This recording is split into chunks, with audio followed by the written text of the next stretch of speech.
My name is Matt, and what I'm about to recount is a story that still fills me with dread every time I think about it. It was a night like any other when I was abruptly taken from my bedroom, not by something out of this world, but by silent, shadowy figures with dark intentions. I remember it clearly. It was a calm and peaceful night. I had just settled into my bed, the gentle hum of the city outside serving as a lullaby. My apartment was bathed in the soft glow of the streetlights filtering through the curtains. Everything seemed perfectly ordinary. But then, without warning, the room plunged into an impenetrable darkness, as though the very essence of night had swallowed me whole. Panic surged through me as I tried to sit up, to turn on the bedside lamp, but my body remained utterly paralyzed. I was trapped in my own bed, unable to move or scream for help. In the darkness, I began to hear faint, eerie whispers, like the distant murmurings of an alien language. The whispers grew louder, closer, until they were a cacophony of unintelligible voices that reverberated in my ears. It was a sound that chilled me to the bone, a sound that I will never forget.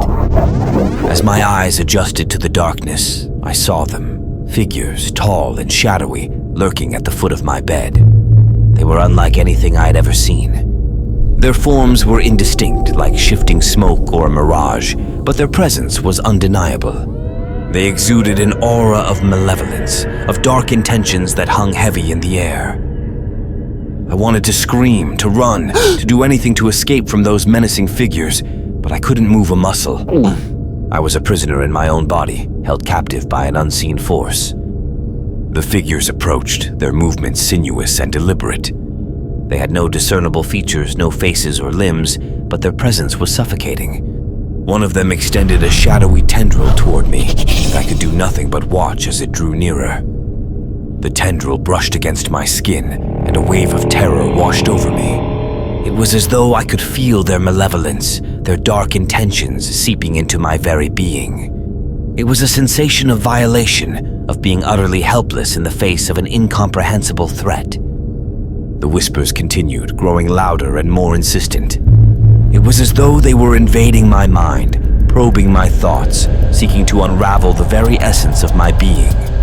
I felt a profound sense of dread, as though I were teetering on the brink of an abyss. And then, just as suddenly as it had begun, it was over. The figures retreated, melting back into the shadows from whence they had come. The room was once again bathed in the soft glow of the streetlights, and I could move. I sat up in bed, gasping for breath, my heart pounding in my chest. I was alone in my room, the darkness replaced by the comforting familiarity of my surroundings. But I knew that what had just happened was real, that it was not a dream or a hallucination. It was an encounter with something beyond my comprehension, something that had left me forever changed. In the days that followed, I found myself plagued by nightmares and a profound sense of unease. I couldn't shake the feeling that I was being watched, that those shadowy figures were still lurking in the shadows, waiting to strike again. And then I discovered it, a strange, unidentifiable mark on my arm. It was a symbol, unlike anything I had ever seen, etched into my flesh as a grim reminder of that fateful night. It was a mark that filled me with a sense of dread and foreboding. I became consumed by the need to decipher the symbol, to understand its meaning and the dark intentions behind my abduction. I delved into research, seeking out experts in ancient languages and symbols, and poring over books and documents in the hopes of finding a clue. It was a relentless quest for answers, one that led me down a dark and winding path.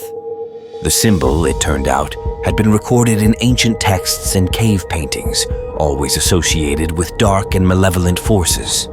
It was a symbol of doom, of suffering, and of a fate that was beyond comprehension. As I dug deeper, I uncovered a chilling truth. The symbol was a mark of those shadowy figures, an emblem of their malevolence and their dark intentions.